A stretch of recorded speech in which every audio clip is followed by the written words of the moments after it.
Just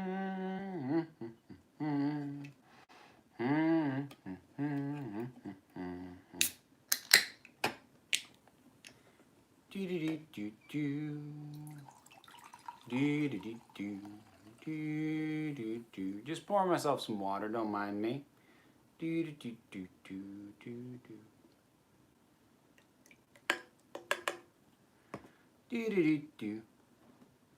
Hey, everybody! Boy, I should get that water checked out if it's that color.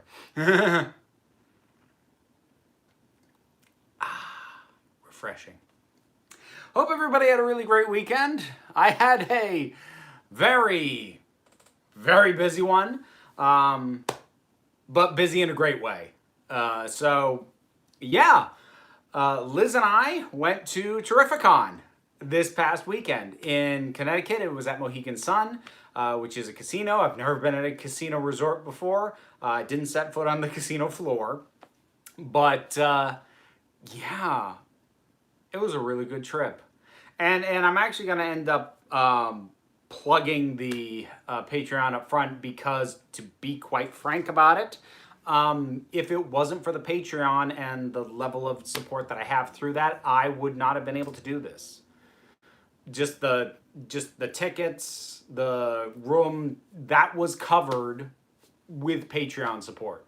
None of that would have happened otherwise. So shout out to that. But yeah, this is pretty much going to be me recapping a con weekend. That's pretty much what this will be, and that's going to include a bit of swag bragging with the stuff that I ended up with, and just sort of talking about it. But we'll ease into that a little bit. We'll let everybody settle, let people get in. Had to stop binging season 3 of Gotham for this. That's a good season. I still think season 2 is the best one, but honestly, 2, 3, 4 are solid with like tiny hiccups. 1 is not as insane as the show ultimately ends up getting, which is kind of why. Hold on, I'm gonna shift this a little because that's better. And 1 isn't as nuts as I like Gotham to get. Season 5 is a mess, but it's bingeable stuff. Who's in the pick on your necklace of? Okay, yeah, we will start there. So when I reviewed Stranger Things season 3, I mentioned, tilt this down a little bit, that I like season 3 a lot better, and that Steve was a big highlight. He was one of the few things I really liked in season 2. That was also the same for Liz, and both of us really loved Robin. So this is actually a gift from Liz, and it is Steve in his little sailor outfit, and she gave me this, and she has one of Robin in her little sailor outfit. So we're all cute and disgusting and have 2 halves of the nautical nerds, which is what we choose to call them. Doesn't exactly look like water. I think it's just the color on your monitor is making it look weird. It's definitely water. I'm really enjoying Insane Barbara. Insane Barbara's the best Barbara as far as Gotham goes. No question. Cringe. Yeah, I mean, like, intentionally cringe. This is really cheesy. But Liz and I are honestly really cheesy. Or as one of her best friends, Karen, is fond of just saying, she just looks at us and goes, "Oh, barf." We are very barf as a couple.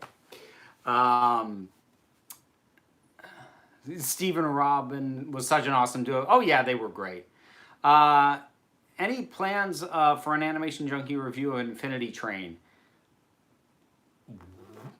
What is Infinity Train? Like, this is rare for somebody to toss out something at me that I literally have never even heard of. I mean, there are things that I'm like, I don't really know what that is, but I've seen the name before. Infinity Train? Beesh. Water of Mars review tomorrow. Really looking forward to it. That one, I'll be interested to see the reaction to that one. And I'll leave it at that. Are you going to see the Joker movie? Yeah, probably. I'm really curious. I've been really curious for whether or not they're going to be able to pull this off. Infinity Train is a train that's like infinite. Okay, so Infinity Train is a mini-series off of Cartoon Network that's basically about a girl who gets on a multi-dimensional train and tries to get back home. Huh. I mean, interesting enough premise.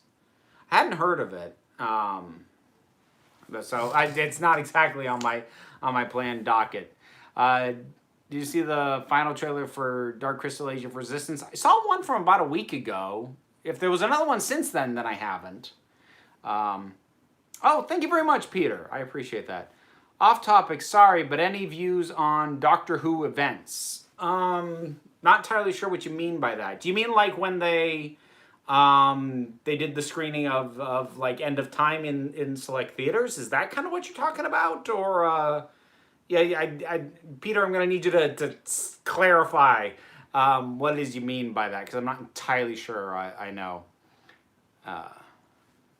It's surprising. Okay, so this is Infinity Train still. It's surprisingly dark at times with a fantasy sci-fi horror series like Over the Garden Wall with a mix of Adventure Time in it. Okay, now you've got my interest, because while I never really got into Adventure Time, I love Over the Garden Wall. It's amazing, and I love that miniseries. And if you've never seen it, you should watch it.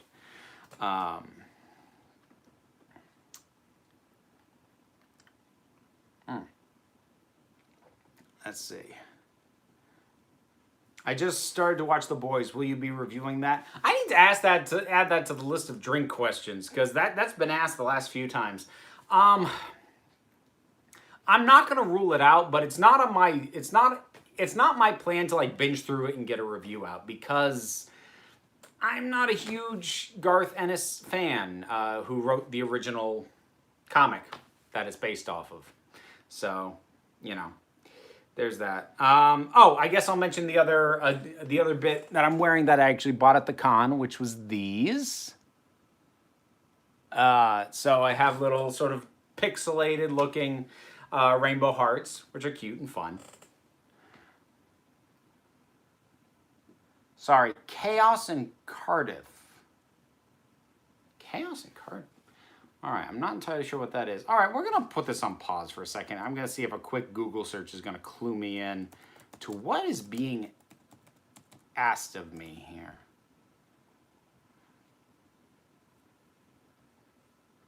Yes, in Cardiff.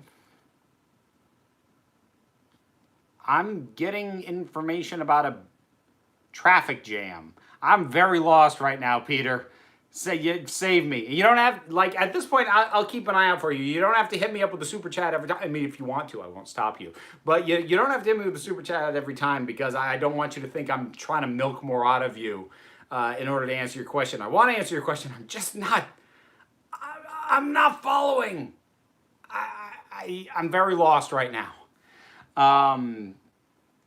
You got a selfie with Barrowman, so envy. So, yeah, okay, yeah. Let me... let me just sort of burn through real quick what the weekend was like. So, Chibnall fired, etc. Oh, I heard that like circulated, but like it's last I knew, it was not accurate. That is the most current information that I have, that was inaccurate. So no, I have no thoughts on it, because I don't discuss rumors. And even if it hadn't been discounted by the BBC, my stance would still be, I'm not going to talk about it, because until it's official, like it's a use of my brain space that I don't really care for. You know, and I don't even mean like, I'm not trying to belittle anyone who likes to talk about rumors and shit that stuff, but it's just like, I don't want to clutter up my head with a whole thought train on something that's a huge maybe.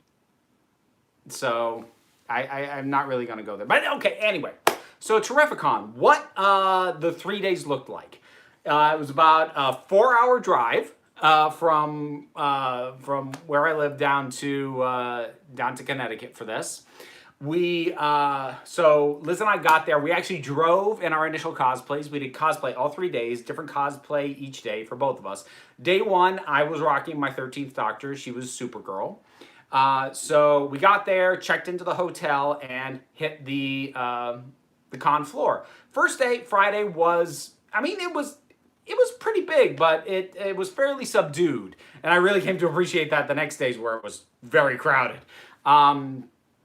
But there were a couple of panels we went to that first day.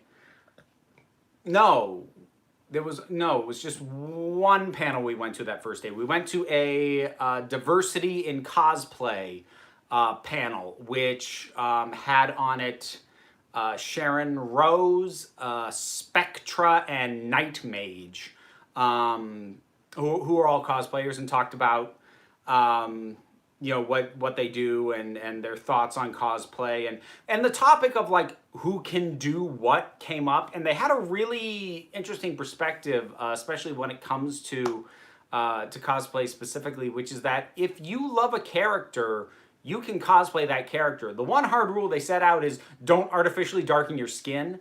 And I don't want to say that like what I'm relaying what was said on the panel, so I don't want anyone to take this as like all the cosplay community is cool with this, because they may not be. But certainly the people on the panel sort of put out there, like one of them, I think it was Spectra, said he had a friend who is white who did a Storm cosplay that he really loved. And it was okay because she didn't darken her skin. Because you're always going for something that is evocative of a character anyway.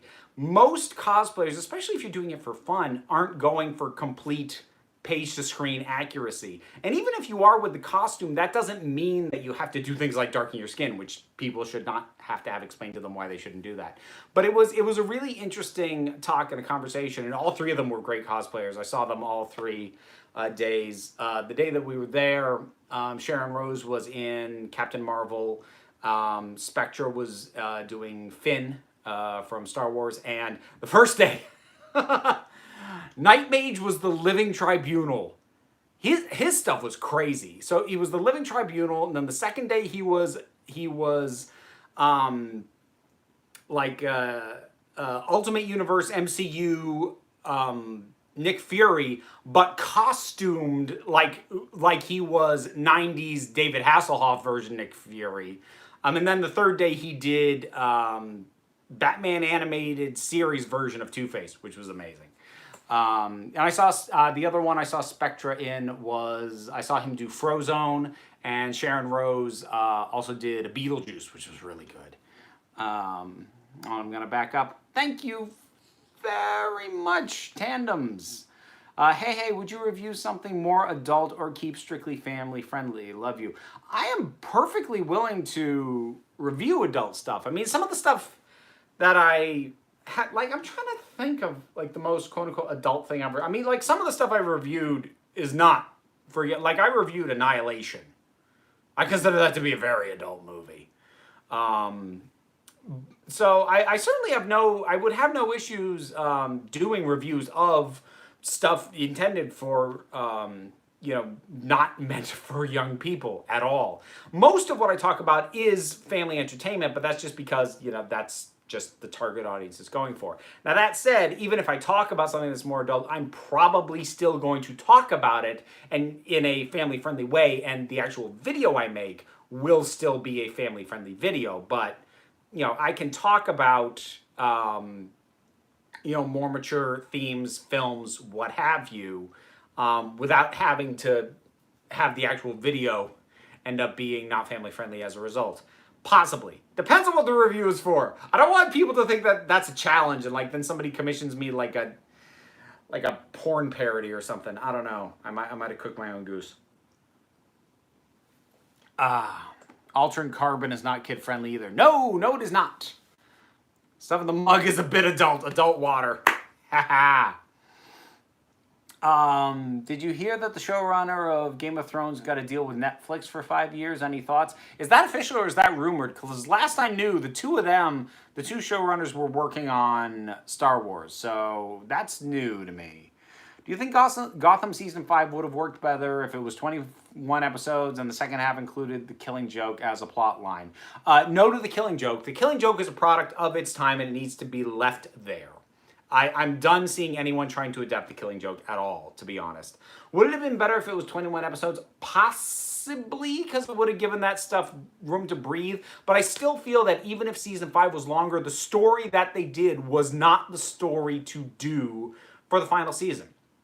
The whole entire thing with how it involved Bane and everything else, it was not the storyline to go out on. Now, if they had more time, it would have spaced stuff out, and like things like the ventriloquist, which ended up being 1 episode, probably would have been 2 or 3, which is what it needed to be. So it would have been better.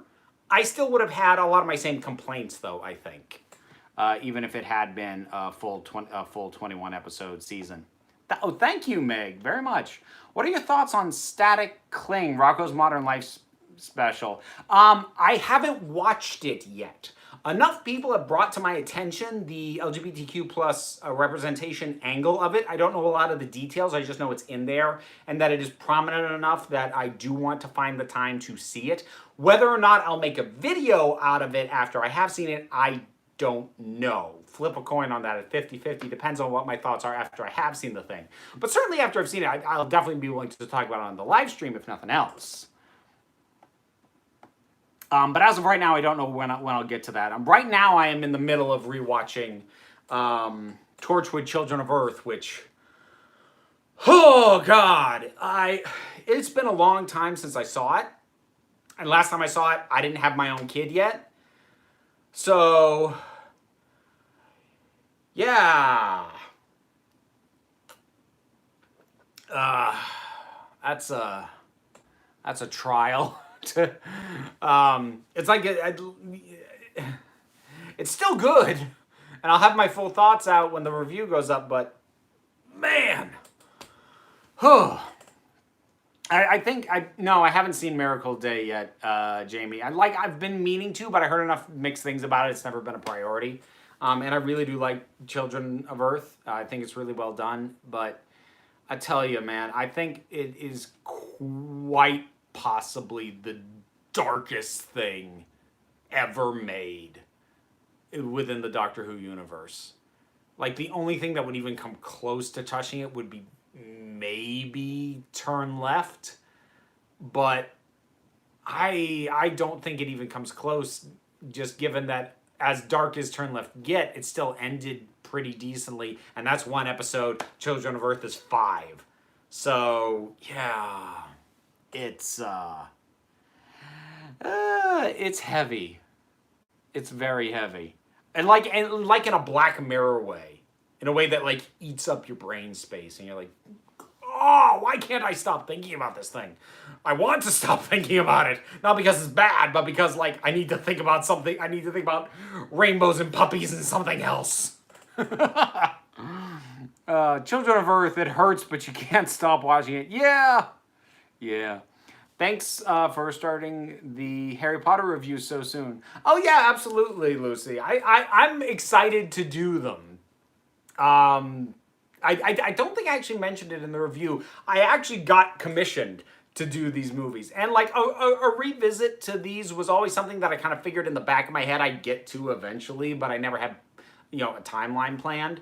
But once I got commissioned to revisit these through the Patreon, hey, plug it again. I got very excited to go back and rewatch these. So it's a blast already. Let's see. Children of Earth, pain. Life is an endless cauldron of despair, death, and more pain. No. You're also missing anxiety and painful consequences and horrible choices, and yeah, it's so much more than death and pain, and that's why it sticks with you. Because something that's just death and pain, that may be dark, but you move on from it. Something that is death and pain and anxiety and oh my God, what would I do in that situation? Because people are making choices that that drive the story. That's what makes it like, man. Water will ease the pain.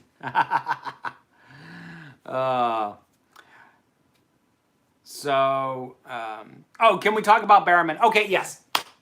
So like moving forward, because I more or less covered day 1 now.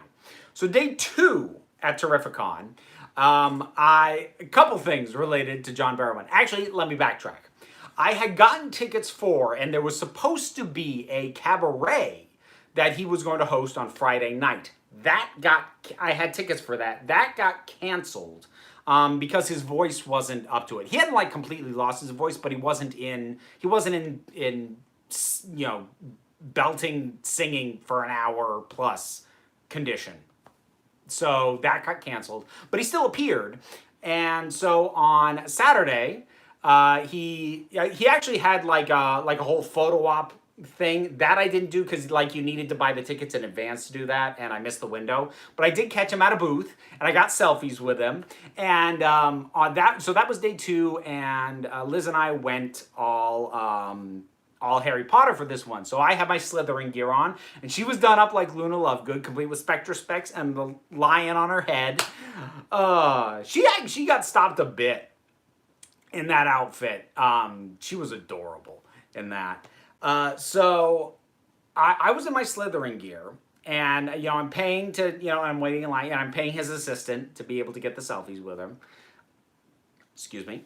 And his assistant said, "Hey, ask him what his Hogwarts house is." So I went up to him and I told him how much I love his work and I really appreciated what he brought, especially to Doctor Who. And then I asked him what his Hogwarts house is.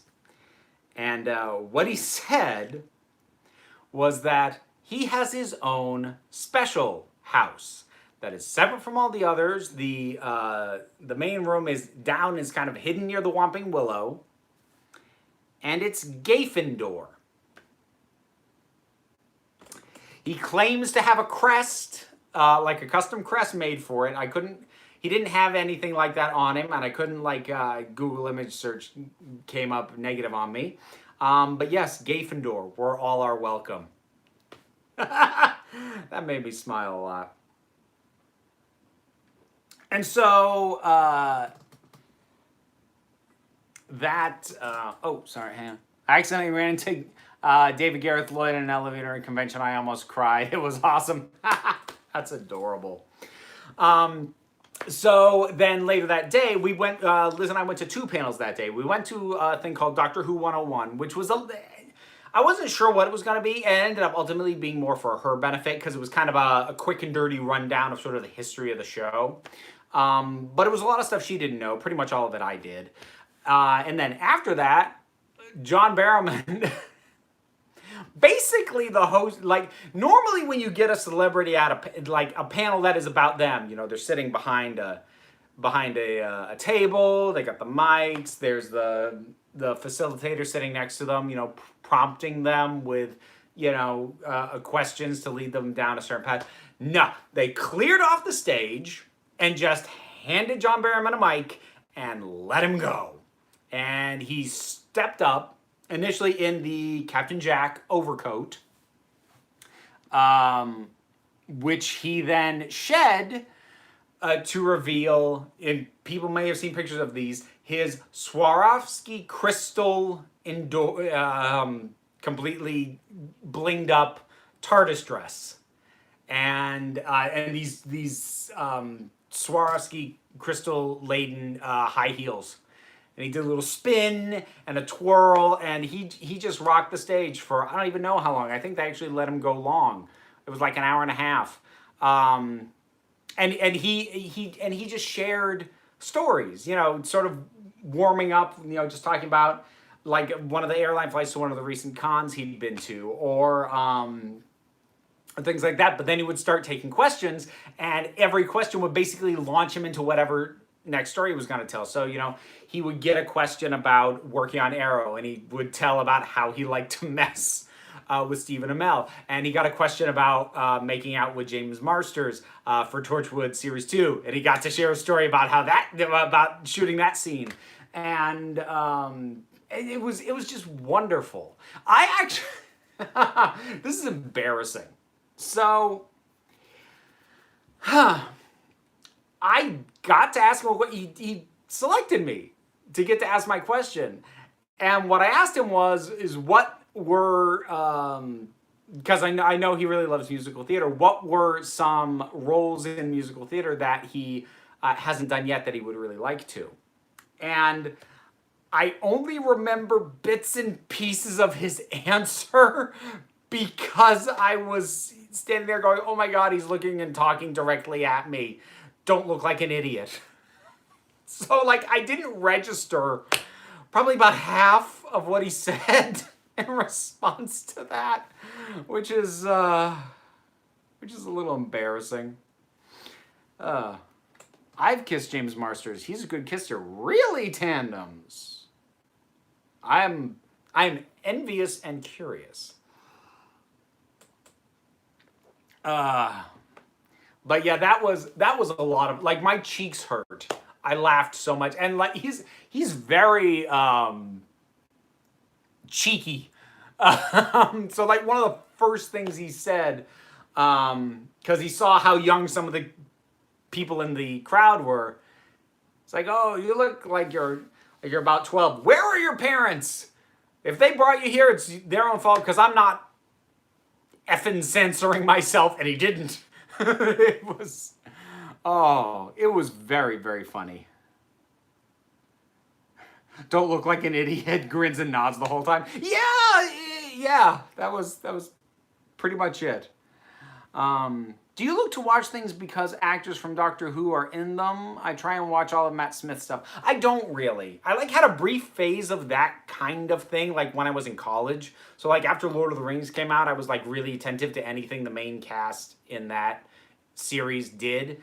But then I realized within about a year, it's like I'm landing on a lot of stuff that I don't really care about and didn't enjoy. And so I went back to my default of figure out if this is a story you have any interest in and go from there. And not just be like, oh, I'll see everything from this act. No, I don't do that anymore.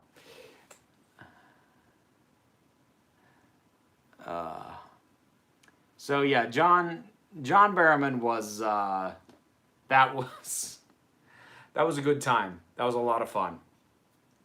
Yeah, and so that was the two panels we did that day. Let's see. I'm so excited to be here for the first time. I love this channel so much. Oh, thank you, Brittany. Glad to have you here. Oh, and here was a fun thing. There were two instances, one on the second day and one on the third day, where I got recognized. And somebody came up to me and said, hey, an equivalent of, hey, I like your channel. Or actually, the first time it was, I just wanted to let you know I'm a member of the council. And that was actually after the John Barrowman panel. And he came over to me while I'm gathering my stuff up. And he said he recognized me because he heard my voice when I was asking my question. He was like, wait, is that?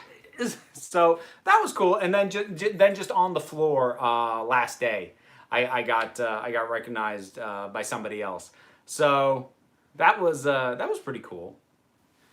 Thank you, Kaylee. What's your favorite musical theater performance? Do you mean like to watch or to do? Because I've done musical theater. Not a lot of huge lead roles that are worth bragging about. But okay, so I mean, it's hard to say. So like, I think what I've been most bowled over by seeing, and I am going to stick to theater. I'm not going to talk about musical film. I saw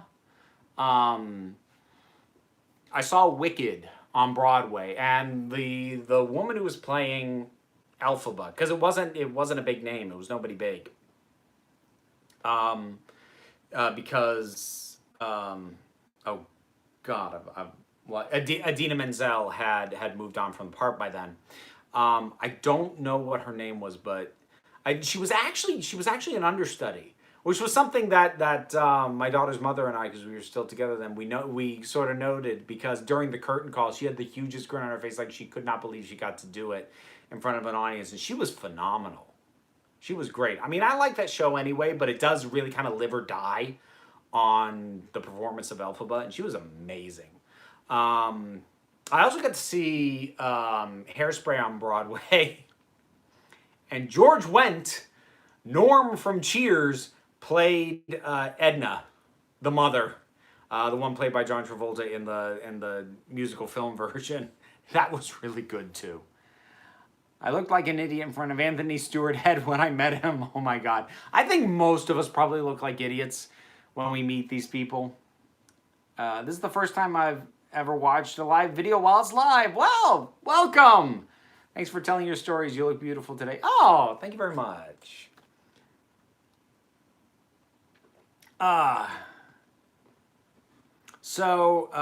Yes, Carolyn, you have every right to be green with jealousy because George Wenda's Edna was great. I will always remember he had this one line where he where the character Edna basically wants to get in a fight and get stopped. And the line is, Tracy, hold mommy's waffles. And the way he just delivered it was, Tracy, hold mommy's waffles. And because he'd been doing a pitched up voice for the entire run of the show up to that point, and then he just let it drop for that. It was, oh, that was great. Am I able to do a one-time payment on Patreon? Sorry for spelling. Sort of. The way the Patreon is set up is that it is set up as a monthly. So if you wanted to do it as a one-time, you could come in on a tier of the Patreon and and get the benefits of whatever you get for a month, and be sure that you cancel it after it's gone through so that it doesn't recur every month. Alternately, I've started putting in the description also a link to my PayPal, which basically functions as a tip jar, where if you want to do a one-time support thing, you can do it through PayPal and not have to worry about having to cancel a membership. That said, doing it that way is not going to incur any of the Patreon benefits. So if you wanted to get any of those, if you wanted to get the signed business card or any of the higher grade benefits of the higher tiers of the Patreon, you would need to do it through that, because I can't keep track of doing stuff as a one-time through PayPal on top of keeping on top of the Patreon. I just won't be able to do it. I remembered why I got up. Did you see the original Hairspray movie? I saw about half of it. John Waters as a filmmaker is very odd. He's one of those people who, I don't really like his movies, but I want to sit down and have a drink with him and just shoot the breeze for 4 hours. But I don't really love his movies all that much. I like him as a person. I think he's fascinating. Did you watch the Anastasia animation? The Don Bluth? Yeah, that's an odd beast, that thing. Because it is so transparently obvious that he's trying to do his spin of Disney Princess with that story, and it's a weird fit for him. It's pretty good. Honestly, Rasputin needs to be removed from that movie, that entire thing, and it needs to just be the story straight without that entire element. But it's decent. It's not bad. Are you excited for the new Witcher series on Netflix? The books are amazing. I don't know. I saw the trailer and it didn't really grab me very much. That's probably one where I'll probably either shoot the breeze. Yeah, look, Ben. That's the PG version of what my instinct was to say. So anyway, with something like The Witcher, I'll probably either go in and give it 2 or 3 episodes and then decide from there, or I'll look at reviews and see what the general trend is and go from there. I don't bother with reviews for anything that I know for certain I'm going to see no matter what. But if I'm on the fence about whether or not I'm going to sink the time into something, especially if it's a series, I will wait for reviews a little bit. What do you suppose will lead to the downfall of streaming services? Well, they're subdividing right now. So it's funny. What's going on with streaming services right now is basically what happened with television between 25 and 30 years ago. So initially television was the broadcast networks, and they were monoliths. NBC, CBS, ABC, later on Fox. And then, when cable started out, it was a handful of again, kind of monolithic channels. The Disney Channel, Nickelodeon, HBO. Some premium, some not, but they were this one specific thing. But then cable shows started subdividing and getting more and more and more and more and more specific, and you got a flood of stuff. You had 50 million ESPNs, and you had the Sci-Fi Channel, and you had TBS and TNT and FX, and channels that were designed specifically to do one thing, and channels that just seemed to change what they were doing every other day. And it got very cluttered. And that was kind of the environment in which something like Netflix and streaming in the first place was able to swoop in and be, oh, we get to be the alternative to all that cluttered crap. But now streaming is turning into the same cluttered crap that it used to be the alternative to. So we're hitting a time in which, you know, all of the biggest studios and networks are realizing, hey, we don't have to license our stuff to Netflix. We can run our own service. And under a truly even playing field, a bunch of these wouldn't last more than a year. You know, things like Apple TV and the CBS one, and you know, a whole bunch of these would just crash. But the problem is, because the parent companies are these huge monolithic corporations, you know, Disney Plus, Warner Brothers, Time Warner, that's huge, Amazon with Amazon Prime TV or whatever, they can afford to just keep plugging away at it simply so that they are not giving their competition the rights to it. Because that's the thing. With something like Disney launching their own streaming services, it's not just a question of whether or not the streaming service is profitable. Even if it isn't, or if it's right on the edge, if they decide to end it and start licensing stuff back to, say, Netflix, that's going to be seen as them bolstering a competition company. So because of the weird, just sort of corporate politics that go on, I don't see, all I see is streaming subdividing into more and more and more individual things. And if in like it won't get to the support, it won't get to the point where you actually have to subscribe to every individual show you want, but it'll start to feel like that.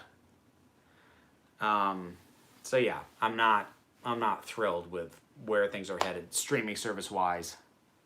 I haven't owned a TV in over 20 years. That power to you. What's going on with the new Doctor Who series? I have no idea. There's rumors of a lot of stuff that's being debunked. So far as I know right now, nothing.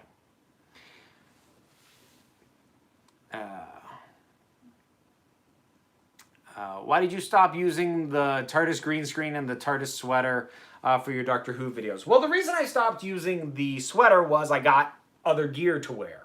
You know, for the reviews of like the Overdue Who reviews, I have actual cosplay of the Doctors I'm reviewing. And when I do classic, I have the scarf, which I like better.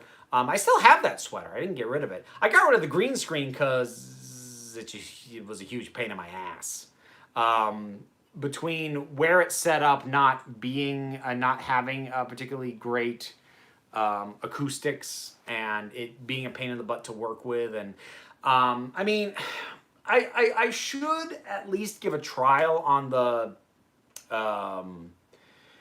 editing software I have now, because I have actually never tried to use the green screen effect on my current editing software. I just know that on my old editing software, it kind of looked like ass. Maybe it would work better now, and if I determine that, maybe I'll figure out something to do with it. But it's just a big pain. It's a really big pain in the butt. Okay, Generation Productions. I said earlier that I don't exposit too much on rumors, because I don't want to sink the time into something that may or may not be true. I'd rather wait for official word and then talk about that. Because like there are a lot of channels out there that every time a rumor, if it's spicy enough, will, you know, release a video and a hot take and their thoughts on that. But those kinds of channels, you look at them even months down the line and you see they've got video after video after video devoted to nonsense. stuff that wasn't even real. Now, and I'm not necessarily knocking them. Maybe they're okay with that. I'm not. I like to look at my back catalog of stuff and go, yeah, there's still a reason to look at that. And or it's not embarrassing now that I spent so much time talking about this thing that wasn't even real. That would be embarrassing to me. And I don't mean like professionally, like on a personal level, that would annoy me. So that's a big part of why I don't do that. Have you ever been to Wisconsin? I have not. Out of the 50 states, hang on, let me see if I can figure this out. Because if I'm not counting ones that I just drove through, and like ones I actually stopped and did things in. Let me think here.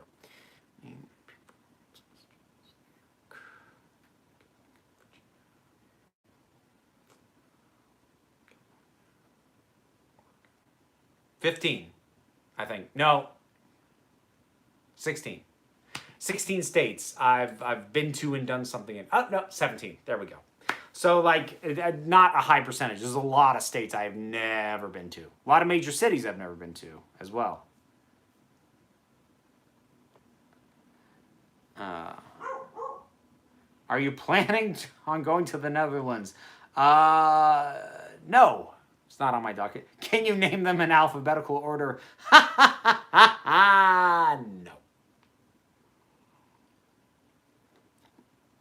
Oh, what is on your necklace? Okay, I'll show it again briefly.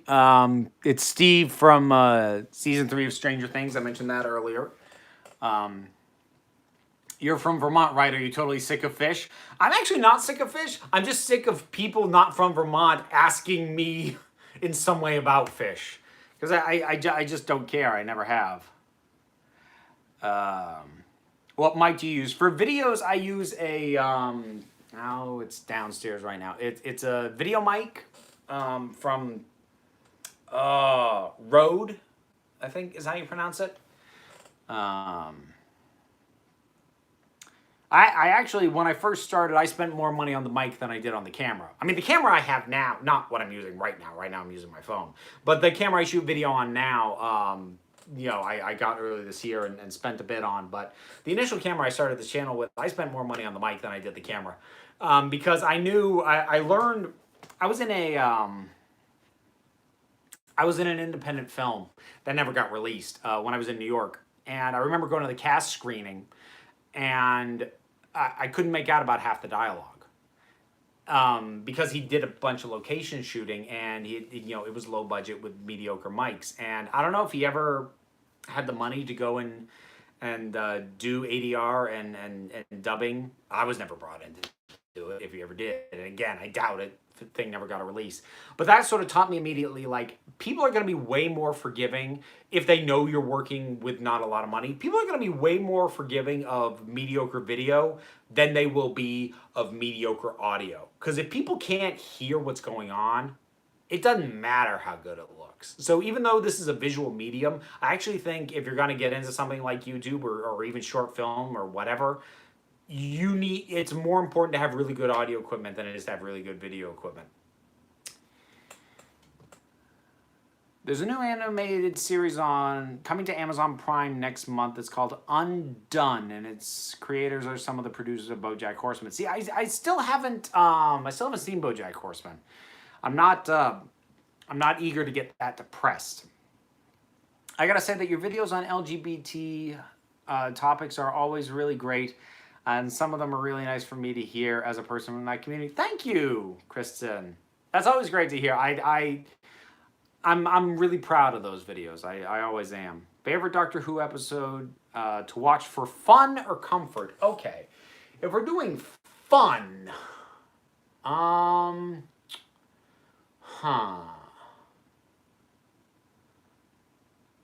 like, it's not the fluffiest in the world. It's got its heavy moments, but, like, first thing that's coming to my mind is Amy's Choice. Was Terrificon worth the cost? Yes, it was. I think, well, next year I'm going to Gallifrey 1. I don't know if I'll do another con later in the year besides that. It kind of depends on what my financials are like. I think I'd look at other possibilities beyond Terrificon, but absolutely loved going. It was great. I agree with video equipment. I'm a high schooler, and I plan to start a YouTube channel one day. And I also think audio equipment is my worst block. Yeah, like you can have the nicest looking video in the world, but if it sounds scratchy or indecipherable or just like garbage, nobody's gonna watch. Especially if like you talking about stuff is the point of the thing.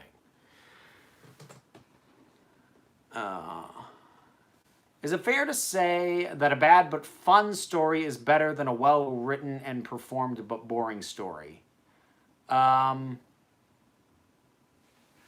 More often than not, yes. I would say it depends on why it's boring. And the reason I put that asterisk is there are some things that there's an artistic reason for it to be boring, and there's other times it's boring just because it's not interesting. So, but for the most part, I would say yes. I would rather watch something with a lot of flaws that's fun than something that is at a high technical level and doesn't have a lot of things for me to pick apart but is dull. If you could have anyone who has played the Doctor to play the Master and vice versa, who would it be? Oh. Okay, I'd be up for seeing Michelle Gomez play the Doctor, and I mean Peter Capaldi would be a good Master. Actually, Tom Baker, like right now, Tom Baker as the Master. I kind of want to see that now. Never had that thought before, and now I want it. Okay, I have some other stuff to show off that I came away with from Terrificon. So before I forget and we get too much further into this, what time is it? Oh, yeah, we're getting there. So, as has become a bit of a tradition, Liz got me a Lego figure of a cosplay. So, I now have Lego figures of Wonder Woman, of Poison Ivy, and now 13th Doctor, all bought for me by Liz at cons. Because I have done those cosplays at said cons. So that's really nice. So I mentioned one of the cosplayers, Sharon Rose, and she also was selling stuff. Specifically, she was selling hair flowers that she made, one of which I picked up, which is this. So that is a Slytherin hair flower. It's in some of the pictures I took. Oh, I didn't finish recapping. Okay, last day there were a couple of things. Also, I gotta look at the Discord. So last day we did 2 panels. We did a panel and we caught the end of the costume contest. So the panel that we went to on Sunday was Chris Claremont. Now, if you don't know that name, Chris Claremont is basically the reason anybody cares about X-Men. Because the X-Men may have been created by Stan Lee in the 60s, but that didn't last very long. And all the stuff that we now think of as being ingrained in and fundamental to the X-Men, i.e. a lot of the social implications, a lot of the applicability to minorities of any kind, that came about because of how Chris Claremont wrote the X-Men. And he wrote the X-Men in the 70s and the 80s into the start of the 90s. And he's done a lot of writing aside from that. But that's what he's best known for, and that's mostly what he talked about. He also did a lot of work with the character of Carol Danvers back when she was Ms. Marvel as opposed to Captain Marvel, so it was before that. But that was great because he's this crotchety old guy who doesn't have a reason to not just say what he's thinking, and he's not above throwing a bit of shade at things like DC, both the comics and the movies. And he actually brought up, 2 things. Both John Barrowman and Chris Claremont sort of touched on Game of Thrones. Somebody actually asked John Barrowman what he thought about the last season of Game of Thrones.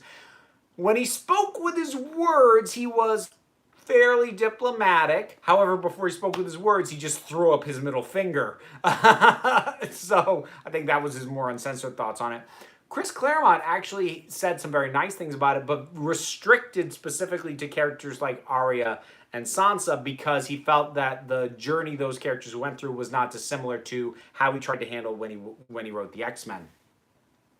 And aside from just being a really cool talk and getting a bit of inside baseball and sort of, and like him talking about working with Stan, like, because this was back when Stan was editor-in-chief and there weren't like individual editors for different brands because, you know, later on there would be an X-Men editor and a Spider-Man editor and a Cosmic editor. But like, just, it was Stan running the whole thing and not writing comics anymore.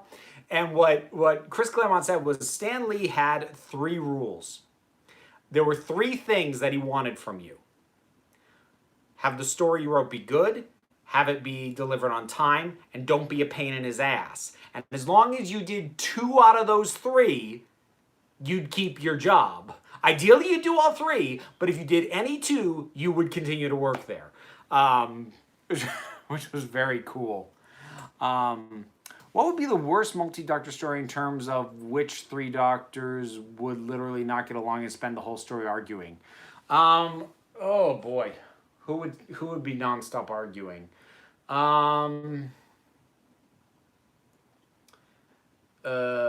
6,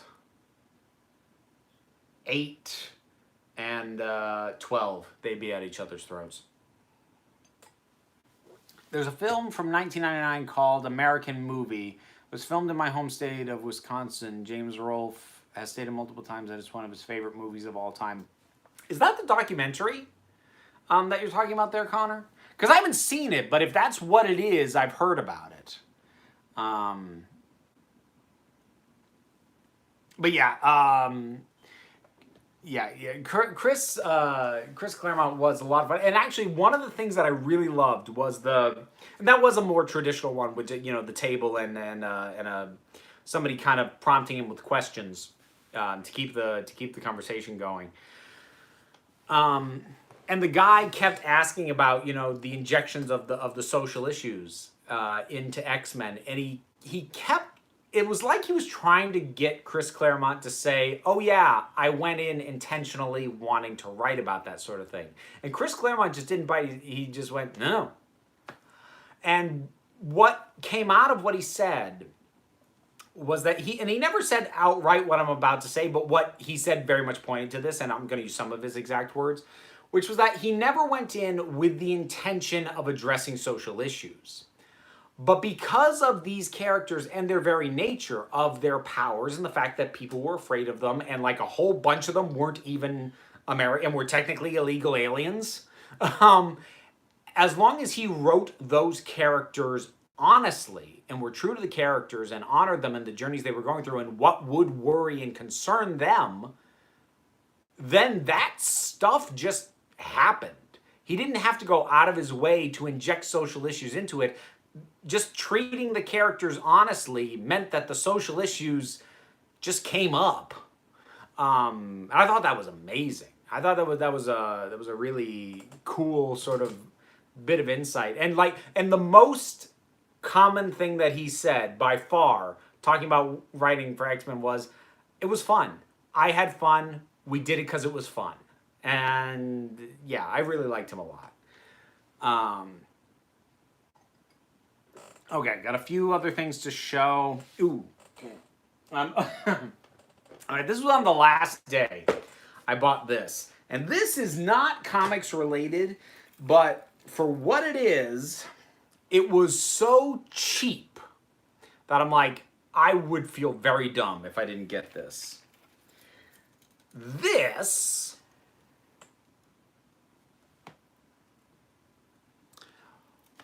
was $25. And I don't doubt that that's probably about what it's worth in reality in terms of the value of these crystals and whatever. But like, this is actual metal. You know, the backing and everything. It's not a single piece. It has some bend to it because there's joints on it. And I've seen equivalent pieces like this on Etsy and whatnot, and they don't go for $25. So I don't know when I'll use this. probably hosting shows more than anything. But like, I stared at it for all 3 days. Last day, I'm like, I need to get that. So, there was that. There were a few things that I got that I'm actually not going to show because they're actually gifts for other people. But that was another cool thing that Liz and I got to do. We sort of consult with each other. Hey, do you think this person would like that? And like, yeah, they really like that. And it's very fun to shop for other people. Sometimes, like, especially at something like a con, where you spot something like, oh, that would be perfect for this person. And then if it's not too expensive, you do it. Please wear that in a video. If I can think of one where it's even vaguely appropriate, I will. I don't think I have the nerve to just wear it apropos of nothing, though. My friend once got me a tribble at a con.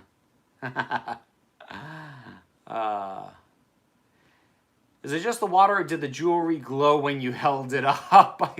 And I think you had two heads. Ben, I think you might want to slow down on your hydration. If you could own any prop from any movie or TV show, what would it be? Okay, if we're talking original prop, the golden idol head from Indiana Jones and the Raiders of the Lost Ark. If we're talking recreation, I don't know, probably some ridiculous piece of weaponry, or maybe only slightly ridiculous. Like, I'd really love I've seen some and they're crazy expensive. Like, I'd really love a recreation of the of Decker's gun from Blade Runner.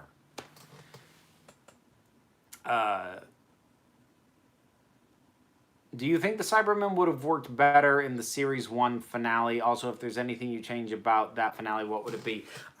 My issues with the Series 1 finale only have to do with the first half. I don't like Bad Wolf. I think Parting of the Ways is good. Very good, even. But my issues are all with Bad Wolf. It's all the setup. Where it's actually going when it gets there, it's fine. So no, I wouldn't have put the Cybermen there, and I wouldn't really want to change that. I would just want to alter the setup and drop all the stupid friggin' game show and reality TV spoofs. Hey. I liked Missy as a character, but I took issue with her not wanting power. She wanted to turn the Doctor when wanting power is kind of the Master's whole point. Well, it depends on which Master you're talking about, because different Masters have had different operating principles. There is a desire to control, and what you could argue is that in the incarnation of Missy, that desire to control has narrowed down to the Doctor himself, as opposed to expanding out to wanting to try and control the whole universe.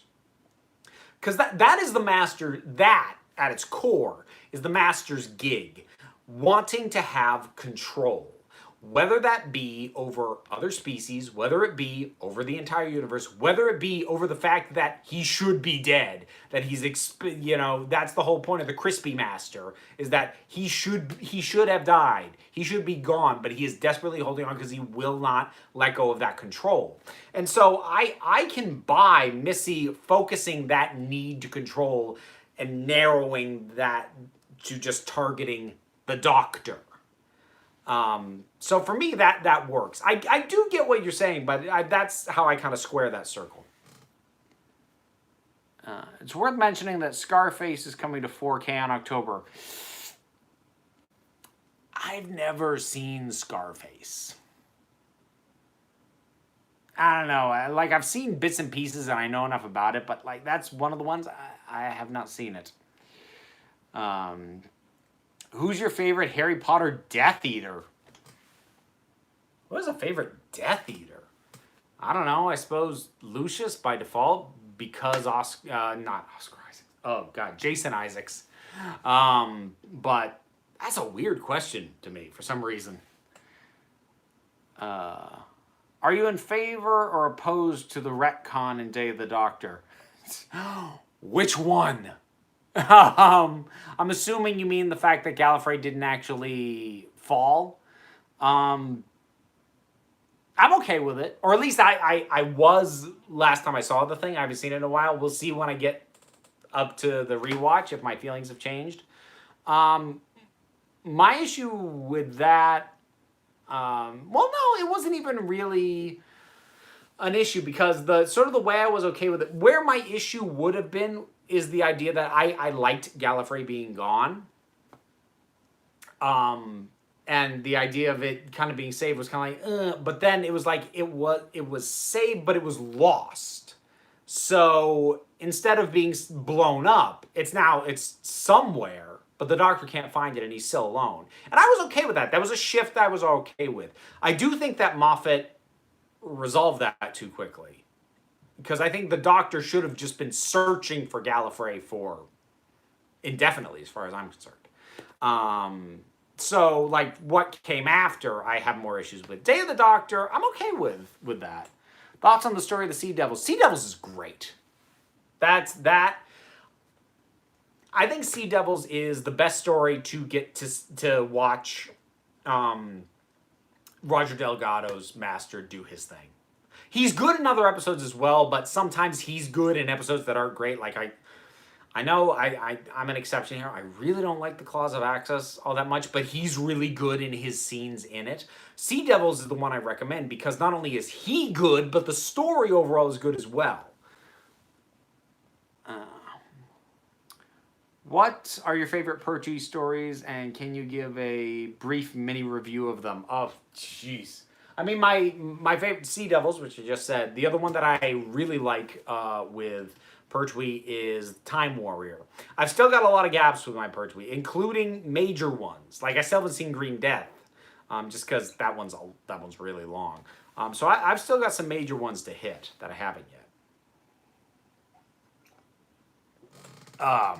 Okay, so let me get back to Swag Brag. So my primary addiction at cons is art commissions. And I did 4 this time. So let's see. Okay, so I've got one here from Heather Farrington. There's actually a bunch here in this portfolio, but the one I got this year was that one. And that is Captain Marvel as a fairy. Because that's something I started doing. I've started getting some superheroes done as fairies. I have Wonder Woman. She's not in the portfolio. She's over there. I need to put her in. But Heather Farrington she actually was the very first artist I ever commissioned a couple years ago at Vermont Comic Con with that Squirrel Girl. That was the very first commission I ever got. And I've commissioned her every time I've seen her at a con since. I think maybe with one exception, I didn't have the time. I wasn't staying long enough. So there was that. I got. Let me grab this because this is actually in its own sleeve. I got a little sort of trading card size Mystique. This is an artist by the name of Ryan Santos did that one. And then I think. Hold on. That fell crooked. That's gonna bug me if I don't fix it. This makes for good watching. Then I think this is my favorite commission of the con. This is from Jamie Bottero, and this is my Scorpia from the new She-Ra, and I love this. I love this piece. This was actually, for a watercolor, this was quite affordable. That's kind of what I'm always on the lookout for because, and it's why I don't get commissions from the big names because it's usually like $70 for a pencil sketch, like with the bigger names, whereas I paid $45 for a full watercolor, you know, with somebody who is a lesser name, and that, like, yes, I will take that. And the last one, let me see if I can get these guys cards. There was a pair of them that did this. One of them did the penciling, the other did the inking and the coloring.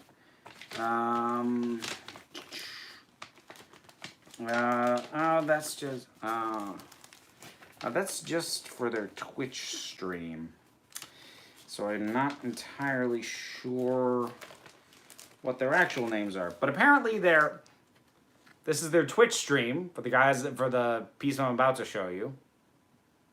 So if anybody wants to watch them on that, but we've got, oh God, I've completely screwed this up. Hang on.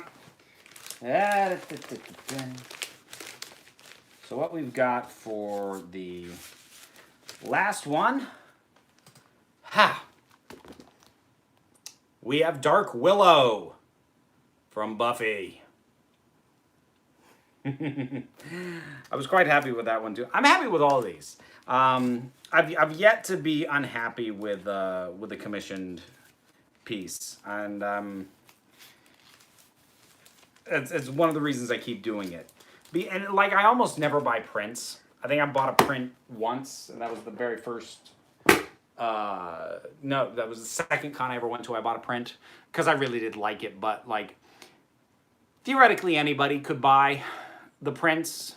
I get a commission, and I come away with something that only I have. And I love that. Can you recall any recurring dreams or nightmares from when you were younger? Not like in detail. I can tell you that the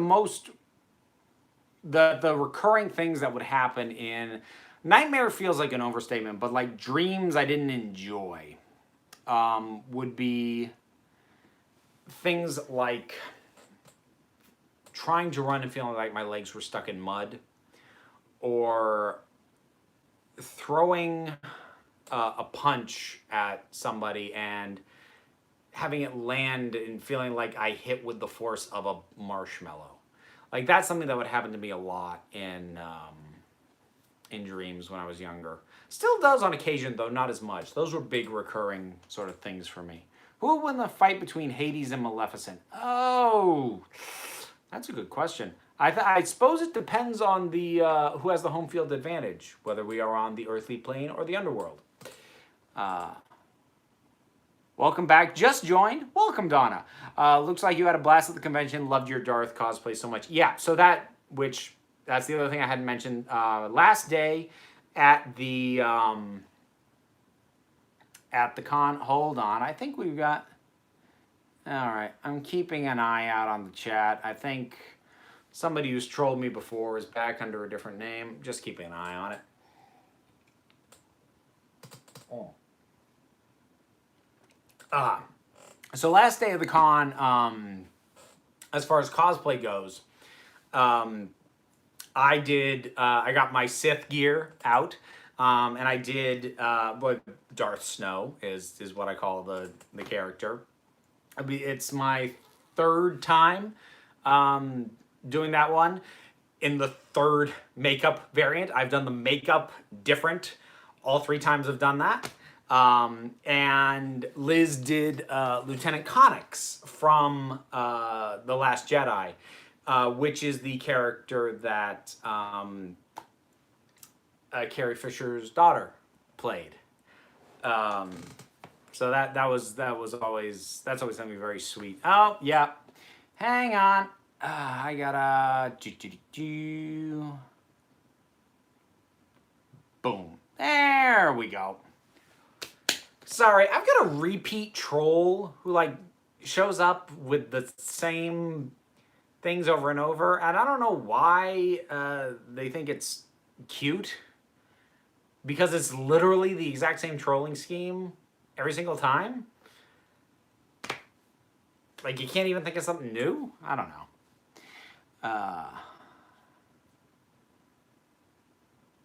Doctor Who plus Star Wars equals Mr. Sith.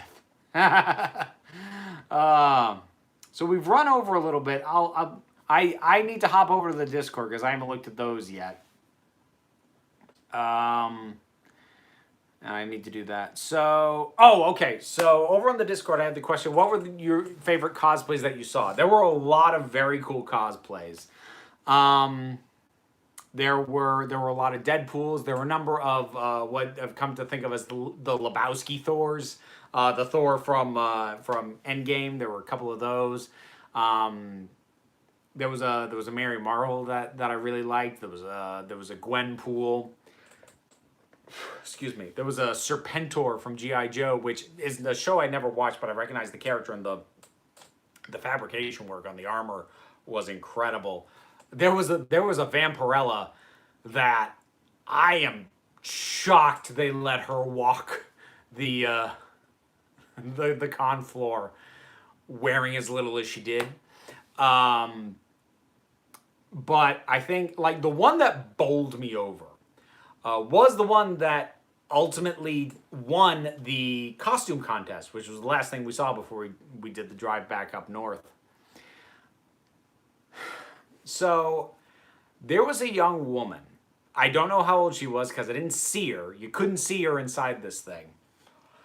But she did, and I'm guesstimating at some of these dimensions, but well, I'm guesstimating at the size, the weight I know because she said it was about a 12-foot tall, 60-pound, screen accurate iron giant.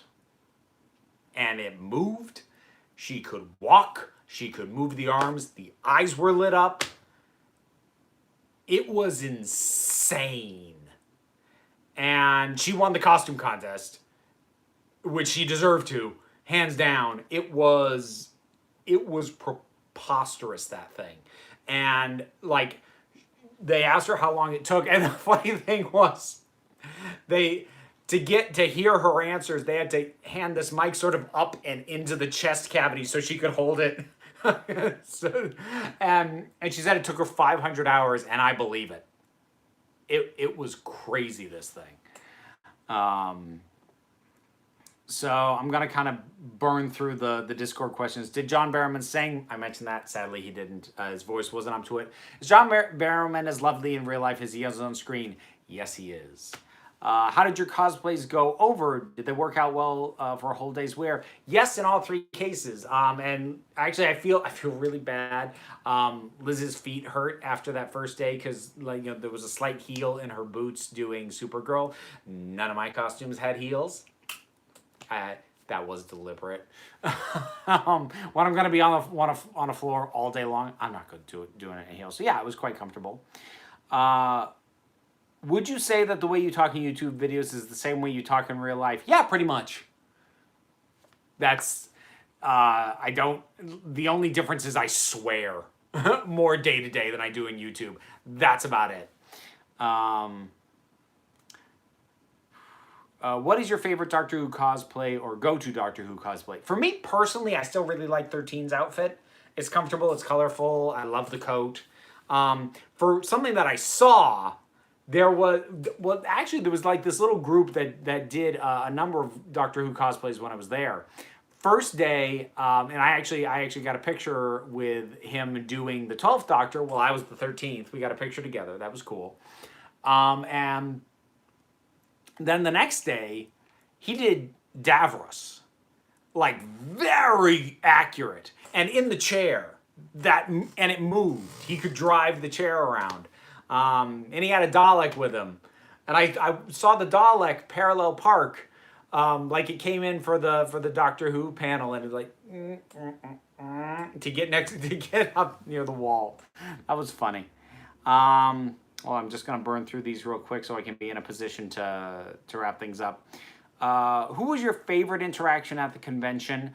Honestly, it was probably with Night Mage, who was one of the cosplayers I mentioned, because I saw him all 3 days, and like by the third day, we were just talking and sort of sharing our geekdoms a little bit. He's a very laid back guy, and he's a really good cosplayer. So like I can be weird. So like at least I don't think I come across as weird, but my first interactions with people feel awkward to me. I don't know how awkward they come across.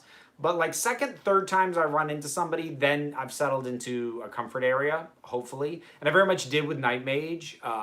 So I think he was probably my favorite in terms of interacting with him. Did John Barrowman know who you were? No. No, he didn't. How many famous people have you met? Like properly met, it's probably just Barrowman and Tim Curry. I've like spotted or bumped into by accident people like Dennis Leary and oh my God, why did I just lose his name? I bumped into him in New York at a Whole Foods, and now I've completely lost his name. Hang on, give me 1 second. I'm not gonna be that person who starts rambling off movies and expecting people to guess. So hold on.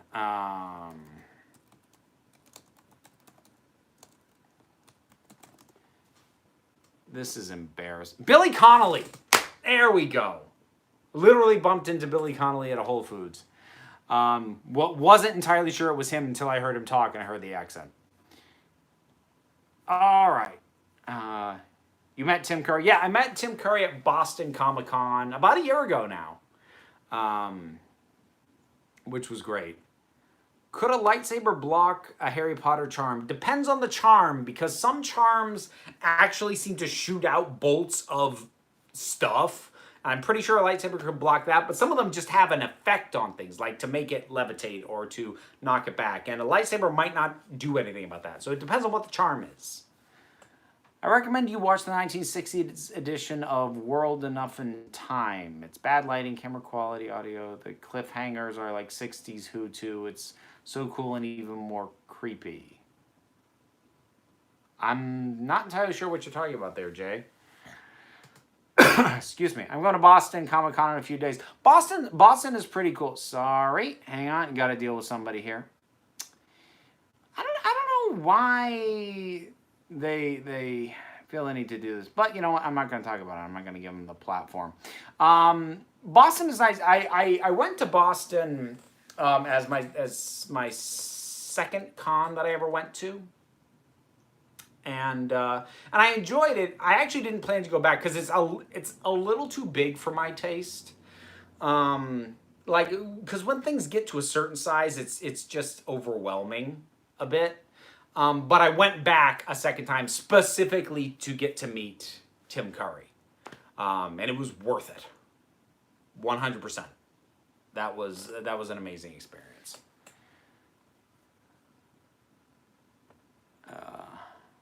Met Ralph Macchio and Mario Cantone.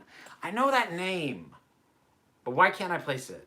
I know that name, Mario Cantone, but I'm drawing a blank and I can't place it right now. Lost track of how many people I've met. He's a comedian. Oh, okay. Oh, thank you, Carolyn. Thank you, Gabe. Cool.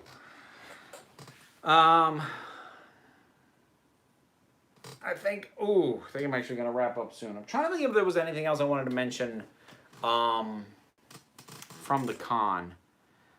Any advice for going to cons for the first time? Well, the first thing is if you're going one day or if you're going full weekend, like going full weekend is kind of a nice thing because the opening day, it's usually a Friday, is always going to be the easier day, so you can like ease into it as an experience before it gets flooded with people, which is the Saturday and Sunday. If you're going to be going in any kind of costume, do not sweat about how accurate it is or whether you made it yourself or bought it off a store rack. Just do it because you want to. And people will dig it, and if they don't, they won't say anything.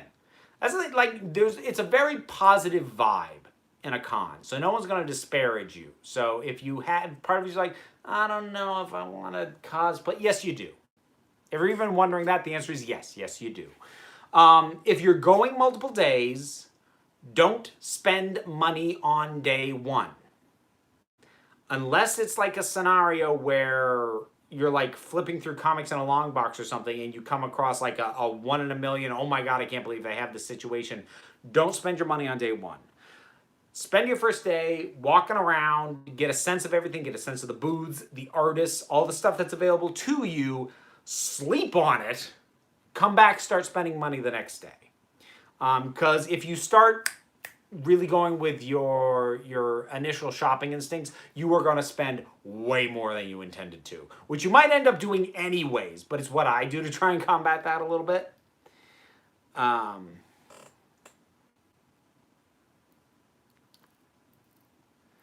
all masters have tried to control in different ways, but Missy didn't try to control 12. She gave him a choice. I can't imagine any other master giving up a cyber army. No, she was trying to control him.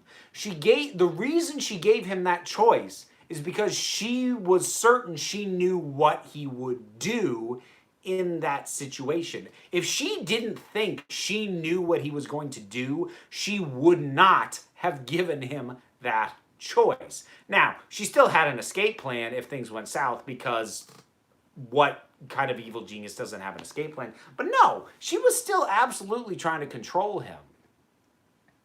And when she couldn't, I think you get a little bit less of that later on, because I think that kind of shook her faith in what it was she was even doing. And you get the dynamic that we get later on, which personally I really love. Michelle Obama visited my high school when I was a sophomore. Very cool. Bernie Sanders came to my high school when I was, I don't know what year it was I was there. But like, if you live in Vermont, if you've lived in Vermont for more than a year, odds are you've probably met Bernie Sanders at some point. And I'm not even exaggerating. I think literally everyone in the state has met Bernie. I met George Carlin and Eddie Izzard. Oh! I can't really say I've met Eddie Izzard. I've seen him perform live a few times.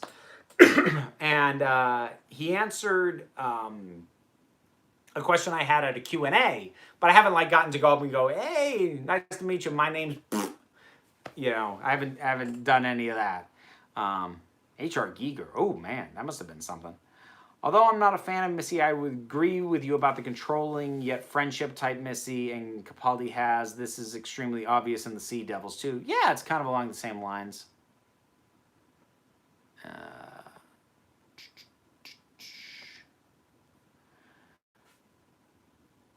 Did he put his hands up? That's a question about Bernie. I can't remember now, because like this was high school. Do you know what next year is? My 20th high school reunion.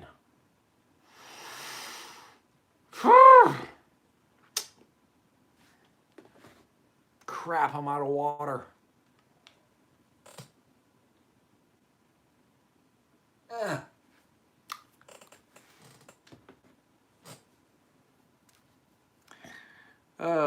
I got to meet Stan Lee, and he called me a hero. Highlight of my life.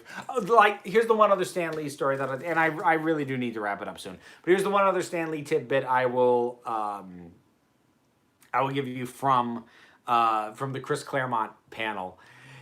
Chris Claremont talked about go to the reunion as Steve and Robin. Liz does actually want to see if we can get those sailor costumes, and next time we go to a con together, go as Steve and Robin. We'll see if that actually happens. But anyway, so Chris Claremont was talking about how he started in writing, because initially he was, he was what at the time was a gopher over at Marvel, which nowadays they call it an intern, but back then they called it a gopher. You know, go for coffee, go for more ink for the printer, go for this, go for that, and he was looking over something that he didn't fully identify the writer. He said Roy, so I think in the timeline he's talking about Roy Thomas, but I won't swear to that. But anyway, he found something that was an inconsistency with the Nick Fury, where like, because Chris Claremont had read these things before, he knew that years ago it had been established that Nick Fury was an orphan. And he's reading this newer issue that's going to go to print soon, and it has Nick Fury going back to see his alive mother and like hang out with his family. And he goes to Roy Thomas. He says, I found this issue. And Roy said to him, okay, we'll call Stan. What? You found the problem, you tell him. And so Chris Claremont got on the phone to call up to the head office. And he said that, he goes, and I hear, hello, true believer. And he said, yes, he did actually answer the phone like that. And then he pointed this out to Stan, and Stan just went, okay, fix it. And Chris Claremont goes, fix it? Yeah, fix it. Click. And he goes back to Roy and says, Stan said to fix it. And Roy said, okay, so you fix it. He's like, but just, no, he told you to fix it. You fix it. And Chris Claremont went back and sat down and racked his brain for a minute. Okay, let's just change a little bit of dialogue to establish that this is his adoptive mother and his adoptive family he's going back to see. And Roy was like, cool, great, so we'll do that. And that was how he started writing at Marvel, was basically through being tasked with fixing an error that he found. And like he himself admitted that that this story was slightly embellished over time, but man, it was a great story.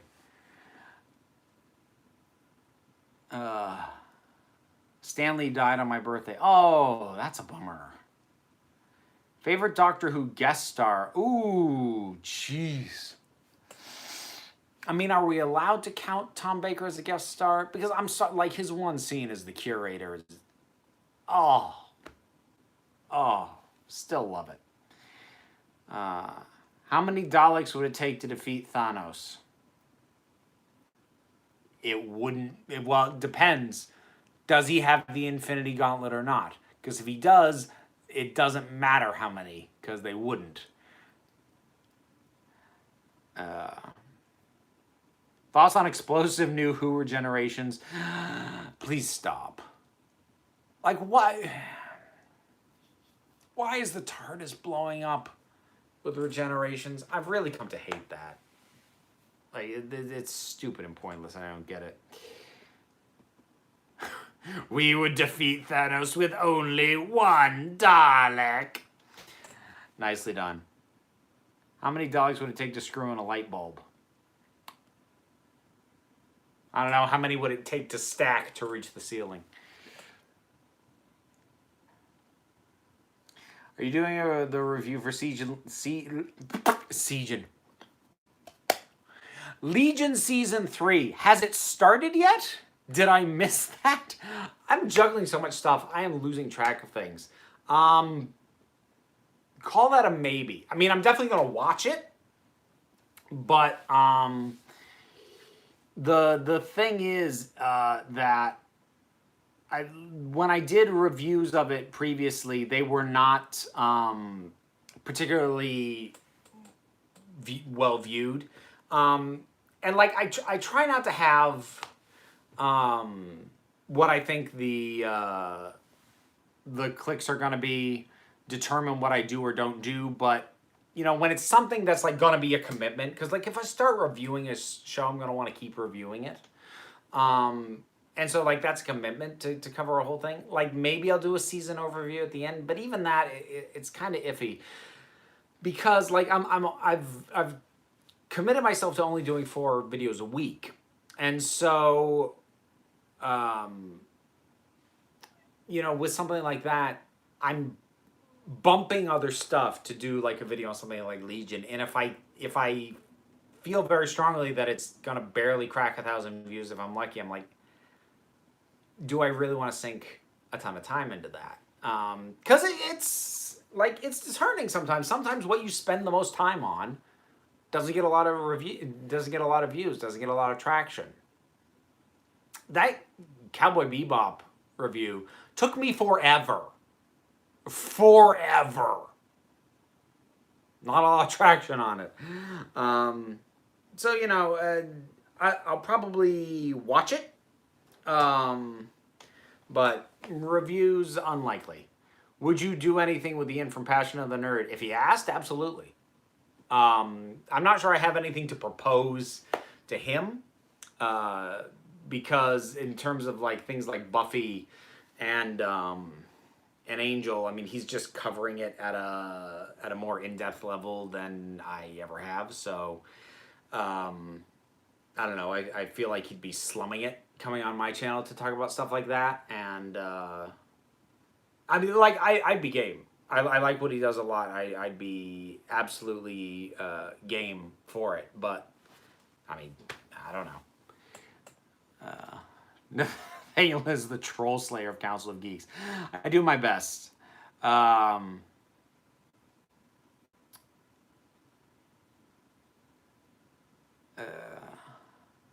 you been sorted into an Ilvermorny house? Yeah, Wampus.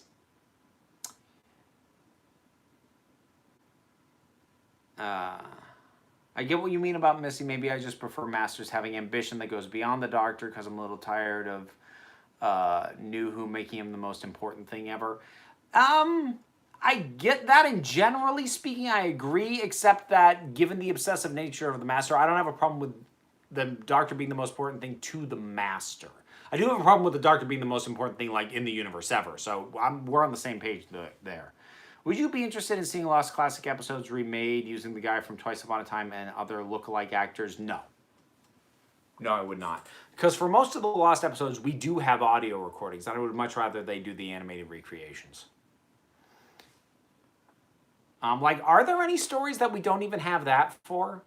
I'm pretty sure we've got at least audio for all of them. Somebody correct me if I'm wrong. I'm sure I am. I'm usually wrong. Thank you very much, Jay. I appreciate that.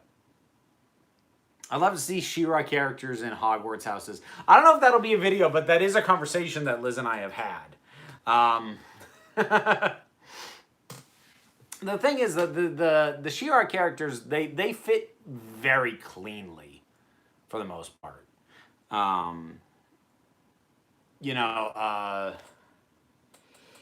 Scorpia is very Huffle. Catra's super Slytherin, as is Shadow Weaver.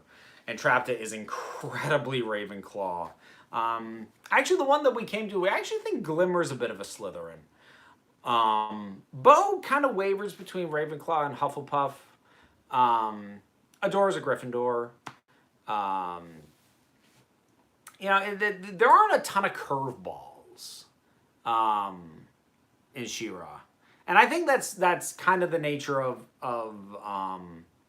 entertainment, kind of more aimed at kids. And that's not to say these aren't complicated characters. They're wonderfully complicated. But they do all kind of wear their characterization on their sleeve. What you see is what they are.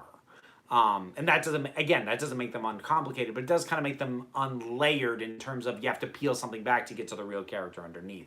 They are kind of just what you see of them, which, again, I think fits for kids' entertainment. But it does mean that doing something like sorting them into Hogwarts houses becomes pretty blindingly obvious for most of them. This is still here. Yeah, I have run long this time. Geez, I gotta go. Yeah, I really gotta wrap it up too. I put Bo in Gryffindor. No. I think Bo is a Hufflepuff raised by Ravenclaws. Gotta go to bed. Remember, the universe is a hologram. Life is an illusion. Buy gold. Buy. Did you like the Aquaman movie? Yeah, it was fun. Just got here. Have I missed much? We're wrapping up, Ben. So just that. I'm supposed to go to California in September. I might get a tour of Warner Brothers. Well, enjoy. You're gonna watch the Lindsay Ellis vid coming soon. I don't know what she's doing, but I watch all her stuff. I'm assuming it's gonna be part 2 of her Game of Thrones thing, which I'm looking forward to. I went to Alaska and it was hot. Alaska's on fire at the moment. Or at least it was as of like a week ago. So, yeah. All right. I am gonna wrap it up. So, thanks everybody for tuning in. The con was amazing. I had an absolute wonderful time, and I'll say it again. I could not have been able to do it without the support that I get.